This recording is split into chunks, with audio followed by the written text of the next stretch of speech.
भी पढ़ सकते हैं। प्रधानमंत्री अनऑथराइज्ड कॉलोनीज इन दिल्ली आवास अधिकार योजना।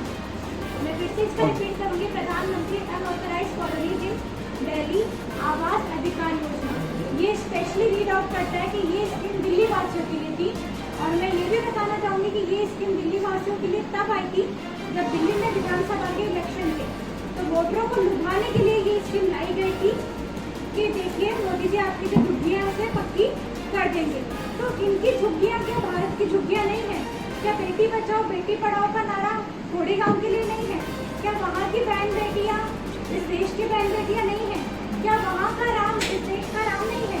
अयोध्या के राम को आज तोड़ने की हिम्मत कोई नहीं कर सकता, पर थोड़ी गांव के राम को जो सरदार कॉलोनी में रहते थे, उनका मंदिर हुआ करता था उस राम का, उसे 4 बार तोड़ा गया।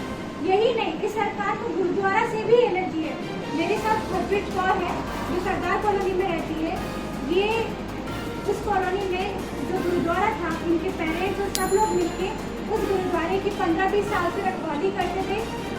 अब जाके जब हमने मंदिर और मस्जिद का मुद्दा उठाया, तब जाके वो कुछ मंदिर और मस्जिद छोड़ रहे, पर फिर भी उन्होंने गुरुद्वारे को तोड़ दिया गया। इसका मतलब गुरुद्वारों से और सिखों से कुछ एलर्जी है खट्टर सरकार को कि गुरुद्वारे को तोड़ा ही नहीं गया, बिल्कुल प्लेन कर दिया गया था। वहाँ के हर एक सरदार को तब तक पीटा गया था जब तक उनकी टांगे तोड़ दी गई थी।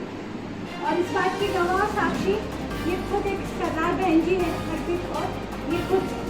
और इस व्यक्ति का देखिए पीएम मोदी है, इसके पास दिल्ली का बिल है, बिजली का बिल है अपना, ये इसका अपना खुद का आधार कार्ड है, ये इसका अपना इनकम टैक्स डिपार्टमेंट का पैन कार्ड का सर्टिफिकेट है, ये देखिए इसका अपना खुद का वोटर आईडी कार्ड है, सेम एड्रेस।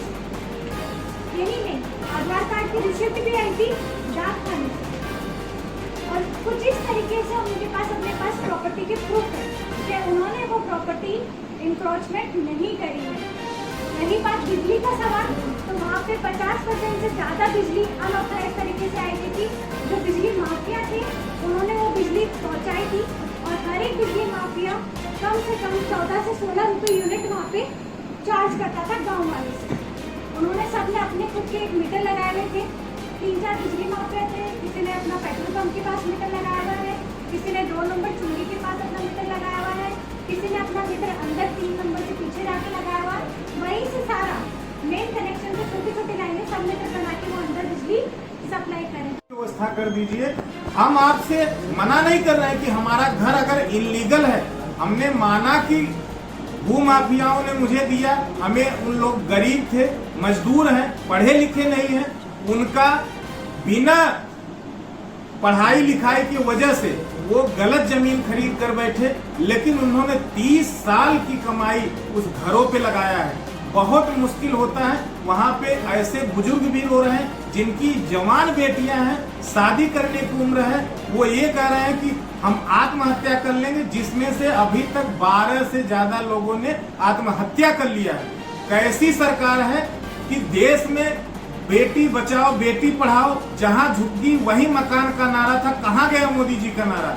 हमें केंद्र सरकार से सवाल कर रहे हैं और दिल्ली सरकार से, क्योंकि चलो हरियाणा के जो बॉर्डर के अंदर आ रहा था उसको तोड़ दिया, ठीक है, लेकिन 2 से 3 हजार घर दिल्ली का तोड़ा है, जहां पे लोग मलबे पर बैठे हैं और लोग यहां तक कि उनके पास खाने का पैसा नहीं है और सरकार कोई व्यवस्था नहीं है।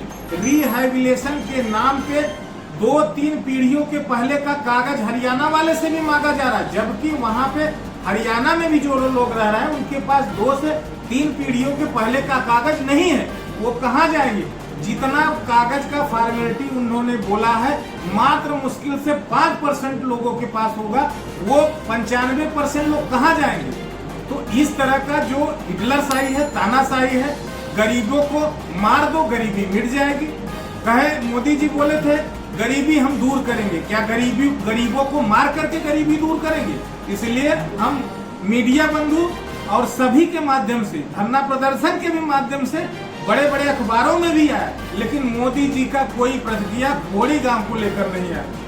इसलिए मैं निवेदन अभी भी करता हूं कि दिल्ली सरकार जगे, केंद्र सरकार जगे कहते हैं बहन बेटियों को बचाने और बहन बेटियों को इज्जत का सवाल है, उनके पढ़ाई का सवाल है, उनके विकास का सवाल है। कहाँ गया है सब साला सवाल? वहाँ के लोग तड़प रहे हैं। मोदी जी अपने प्रतिनिधि बनाकर भेजें और गरीबों की मसीहा बनने वाली दिल्ली सरकार कहाँ है? उसको जा करके वहाँ पर बिल्कुल भी सर्वे तो छोड़ दो, हाल चाल भी नहीं लिया। वो लोग कुछ लोग 2 से 3 लोग तो इसलिए मर गए कि जिसके पास खाना नहीं था और पानी नहीं था, और वो अखबार में भी आया था।